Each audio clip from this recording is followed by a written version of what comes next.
In this video, we are going to change default style system font in Windows. So first you go to PC and go to C drive.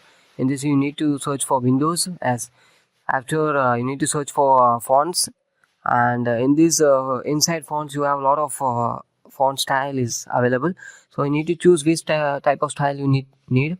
So after you need to for example, I need this type of font, so I choosing this, and you need to know that. So after go to register. Yes, registry editor.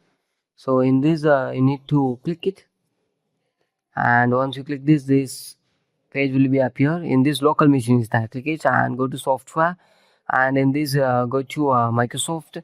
In this you need to go to Windows, as search for Windows NT. Yes, and click it Windows NT and current version, and in this you search for fonts. Yes, and in right side you have see all the font style is available, and already you choose one types of font. Okay, you need to check for that same style name here in this available or not. Maximum it will be available here, and click it and modify. Click modify, and you need to copy the value data available here. Copy it and go back.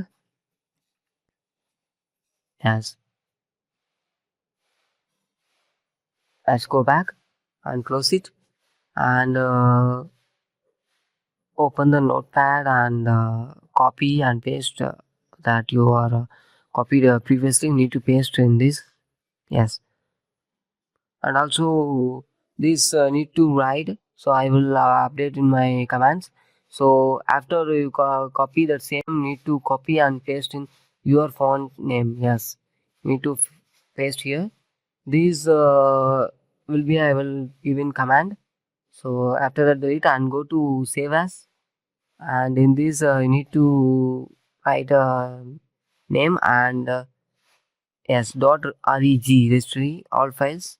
Yes, and save it and close it, and you have see the in desktop it's saved. So you need to double click.